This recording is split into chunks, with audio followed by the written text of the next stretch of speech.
हेर छोरा काम हुनुहुन्न पहिला अरूहरूलाई सुनाउनु हुँदैन कुराहरू नसुनाऊ। केही पनि हुँदैन कि मम्मी, उसले पनि मलाई सबै कुराहरू भनिरहेको हुन्छ। मेरो मिल्ने साथी हो नि त, त्यही भएर यत्रो राम्रो काम हुन रहेछ, उसले पनि सुनाउनु पऱ्यो नि त, खुसीको कुरा हो है। हेर छोरा साथीहरू मात्रै भनेर हुँदैन, मान्छेहरूको आँखा लाग्छ, अलि होस पुऱ्याएर काम गर। हेलो हेलो साथी। साथी भन न। यार बल्ल बल्ल यहाँ एउटा काम मिल्यो, एउटा घर चाहिँ बिक्री हुन लाग्छ होइन, राम्रो पैसा आउन लाग्छ यार, त्यही भएर तिमीलाई सम्झेको कि मैले। ओहो, भनेपछि त साथीलाई पैसा खतरा आउँछ जस्तो छ है। पैसा त राम्रै आउँछ, यता घरतिरबाट पनि आउँछ, यता किन्नेतिरबाट पनि आउँछ, दुवैतिरबाट राम्रै आउँछ। मैले मिलाएको छु कि च्यानल। अनि त्यत्रो पैसा आउने भएपछि त मेरो लागि पनि केही होला नि त साथीबाट। बल्ल बल्ल धेरै पछि यत्रो काम मिल्नु लागेको छ यार, घर पनि धेरै ऋण बाँकी छ। तर पिर्नु गर न, साथीलाई पनि दामी पार्टी दिइहाल्छु नि। ल ल साथी, ल राम्रो प्रगति गर्नु ल। ल ल साथी, ल ल।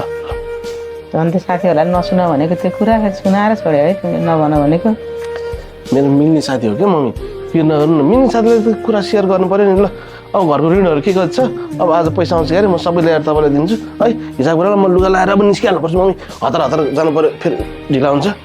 ओहो, के हो तिम्रो साथीको त राम्रै पैसा आउला जस्तै छ त। एउटा घर बेच्नु आएर चाहिँ राम्रै पैसा आउला जस्तो हो केटालाई। अनि तिमीलाई चाहिँ आउँदैन? पार्टी दिन्छु भने मलाई। तिम्रो पैसा आउँदा त साथीलाई के दिन्छौ तिमीले, अनि तिमीलाई चाहिँ पार्टी मात्रै दिन्छ? खै केटाले त्यही भन्छ। फोन गरे रहेछ त, हतार भइसक्यो क्या। हेलो, म त यो घर सर नकिन्ने बहिनी छैन, क्यान्सल। होइन के भन्नुभयो, किन नगर्ने भन्नुभयो बहिनी? अब नकिन्ने भनेपछि नकिन्ने नि, सकिहाल्यो नि। हेलो हेलो हेलो, ल के भएछ? घर त नकिन्ने बहिनी नगर्ने पो भन्छ त मम्मी एक्कासी। होइन के भएर छोरा नकिन्ने भनेको घर? खै मम्मी, हिजो हेरेर त कस्तो राम्रो लाग्यो भनेर अझै बहिना गर्छु, अनि त्यहाँबाट एक हप्तामा पास गर्छु भनेको थियो। कस्तो झन् पैसा आउँछ, आज यस्तो हुन्छ, ऋण तिर्नु भने के मती लाग्यो भने टेन्सनै बनाएको त। मैले तँलाई कसैलाई नभन् भनेकै थिएँ, किनकि छोरा तेरो खुसीमा सबै खुसी हुन्छ भन्ने छैन। त्यसैले काम हुनुभन्दा अगाडि अरूलाई भन्नु जरुरी छैन। कसलाई के भन्ने, कसले के गरे के गरेन। के हो तपाईँ घर हेर्न आउनु भयो?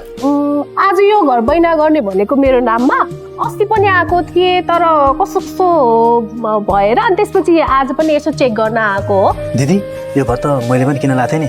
घरमा त एकजना मान्छे झुनेर मर्या रहेछ, अनि तर्साउँछ भनेर मैले त किनेन। तपाईँलाई पनि फेरि फसाउनु खोजेको कि, त्यही भएर चाँडै बेच्न खोजे जस्तो यसो विचार गर्नुहोस् है। ए हो र, यस्तो घर त त्यसो भए म त नकिन्ने, झन् आज बैना सैना गर्ने भनेको म त नगर्ने भयो। म त गएँ, ल ल बाई, ल ल thank you by, thank you है, ल।